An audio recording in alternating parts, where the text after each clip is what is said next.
Welcome to Washington. I'm still reporting on the economy.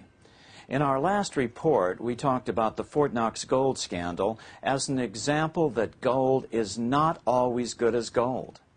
In other words, a gold-only money system would not be the answer to our economic problems because it wouldn't solve the core problem: who controls the quantity?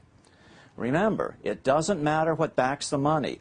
All that matters is who controls the quantity.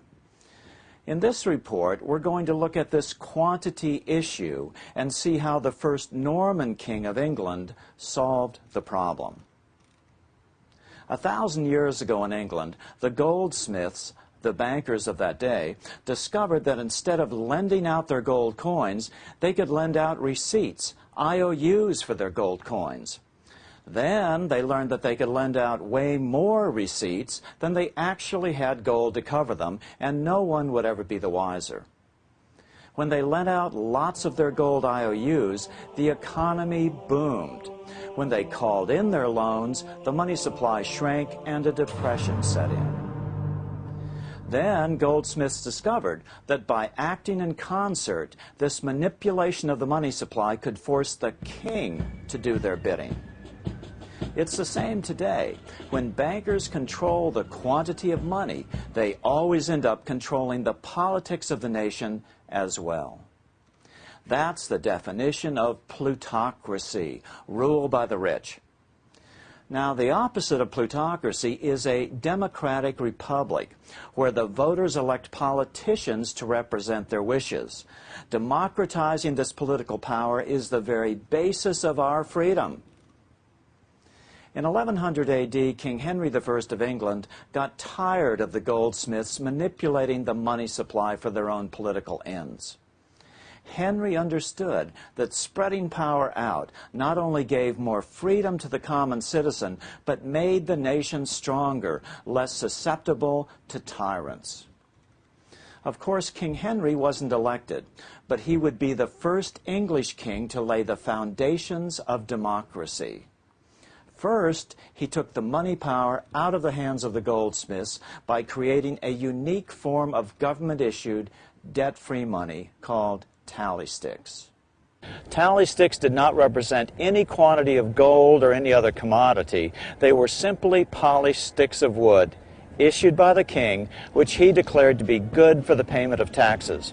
That made tally sticks just as good as any other form of money. The idea with the tally stick was that you cut notches in a piece of wood. Usually it was hazel, and these notches were of a prescribed size dimension. Yeah, and if you look at this one, you can see it's got 1,000-pound notches. So there's 6 notches times 1,000 pounds each. Is that the way it is? That's exactly it. So that's a 6,000-pound tally stick. Wow.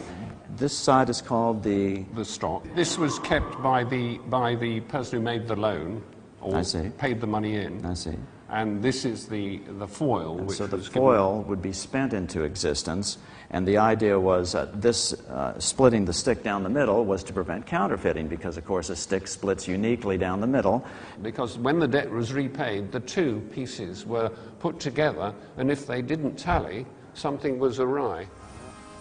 The longer half of a tally stick was called the stock, the root word for stocks and bonds or stockholders. For centuries, the supporters of gold-backed money have belittled tally sticks as an unimportant form of fiat money, one not backed by gold or silver. Some authors even claim that tallies weren't a real money system because they were only used for very large transactions, but that's just not the case. And was this the common size of tally sticks? In the Middle Ages, the average size was reckoned to be the length from the tip of his thumb to the tip of his forefinger, quite short. Because if you think of it in terms of this is 6,000 pounds. That means it's a huge, huge sum of money. So the wider the spacing, the larger the amount. But it was a prescribed distance. It was an inch, and I think half an inch for hundreds and a quarter of an inch for tens. And then it became little lines drawn across with a saw. So it is clear that tally sticks were used for smaller denominations too, and worked well as an effective debt-free money system for 726 years. Without the crushing weight of debt-based money, England flourished into the greatest power on earth for many centuries. At their peak, it has been estimated that 95% of English money was in the form of tally sticks. Compare that to today, where the only debt-free government-issued money is in the form of coin, about 3% of the money supply in the UK and far less in the US. Gold-only money systems don't work. There is not a single example in the last 2,000 years where it has worked for the common man, the middle class. Yes, gold works great if you are rich. Yes, gold-only money systems can impose spending discipline on the government, but at what cost?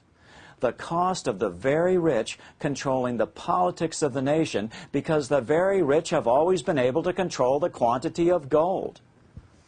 Gouverneur Morris, one of the authors of the Constitution, lamented the root cause of the problem during the debate at the Constitutional Convention.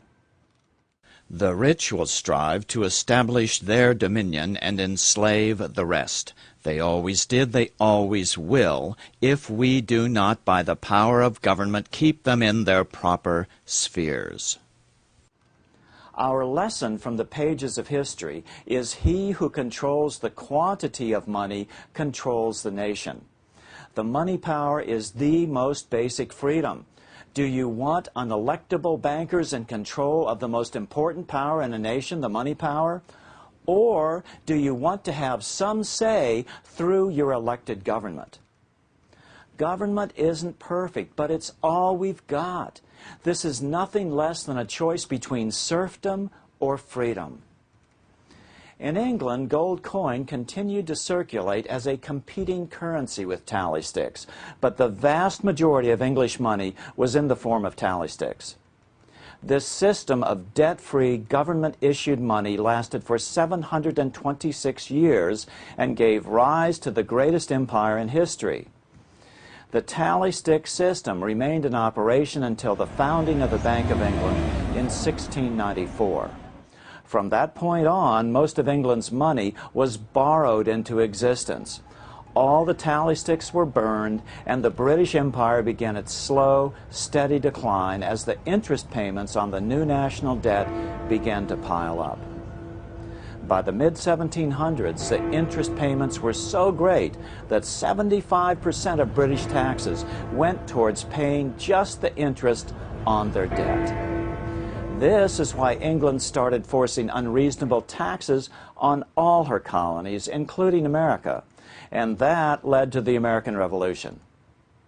In our next report, we'll look at the question, if we give those rascals in Congress the money power, they'll just print too much of it. This is a reasonable question, which we'll address in the next report, but the short answer is, yeah, but at least we aren't going into debt to do it. I'm still reporting from Washington, wishing your family a blessed and happy New Year.